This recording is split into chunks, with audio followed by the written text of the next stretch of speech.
सामने आ रही है जहां एनआईए की कार्रवाई से जुड़ी बड़ी खबर है। एमपी सहित देश भर में पीएफआई फंडिंग को लेकर बड़ी कार्रवाई की गई थी। कमीशन पर पीएफआई सदस्यों को पैसे देने का मामला सामने आया है। करीब 5 से 7% कमीशन लेकर पीएफआई सदस्यों की जाती थी रकम। तो बैंक खातों की पड़ताल के बाद एनआईए ने संदिग्धों को राउंड अप कर लिया है। एमपी में एनआईए ने 10 से ज्यादा लोगों से पूछताछ की है और गरीबों को टारगेट कर पीएफआई सदस्यों को फंडिंग करता था। तो 15 से अधिक लोगों की अभी एनआईए को तलाश जारी है। बैंक में गलत जानकारी देकर अकाउंट खुलवाने का भी खुलासा यहां पर हुआ है।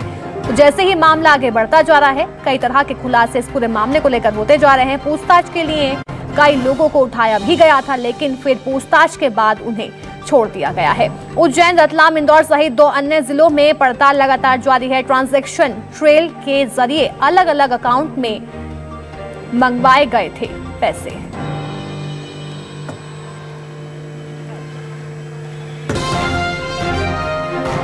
भोपाल से मेरे सहयोगी शब्बीर हमारे साथ जुड़ गए हैं। शब्बीर, लगातार एनआईए की बड़ी कार्रवाई देखी जा रही है, क्या कुछ और खुलासे हुए इस पूरे मामले को लेकर? अलीशा, बात की जाए तो रविवार को कार्रवाई की गई थी और उसके बाद सोमवार को भी एनआईए की तरफ से पुराने शहर में कार्रवाई की गई थी और करीब रविवार की बात की जाए तो 10 लोगों को उठाया था और इसके बाद सोमवार को 5 लोगों को और कुल 15 लोगों को उठाया था। लेकिन एनआईए ने पूछताछ के बाद इन सभी को छोड़ दिया गया था।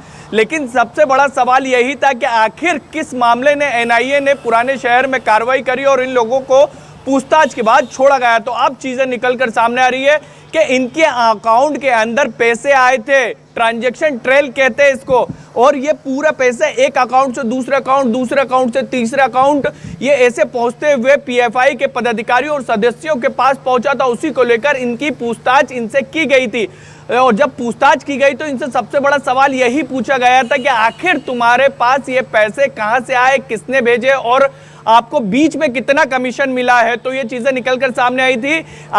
एनआईए के पूछताछ में जो संदिग्ध को हिरासत में लिया गया था कि इन्होंने 5 से 7% कमीशन के लिए जो भी इनके अकाउंट में पैसे आते थे उतने आगे बढ़ा देते थे, लेकिन उसमें से 5 से 7% ये रख लेते थे और फिर आगे वो अमाउंट को बढ़ा दिया जाता था। तो ये इस तरीके से फंडिंग की जाती थी पीएफआई के सदस्यों को। क्योंकि सबसे बड़ा सवाल अलीशा, जो पीएफआई को लेकर कार्रवाई की गई थी तो उस वक्त भी ये सबसे बड़ा सवाल था कि आखिर इनको फंडिंग किस तरीके से की जा रही।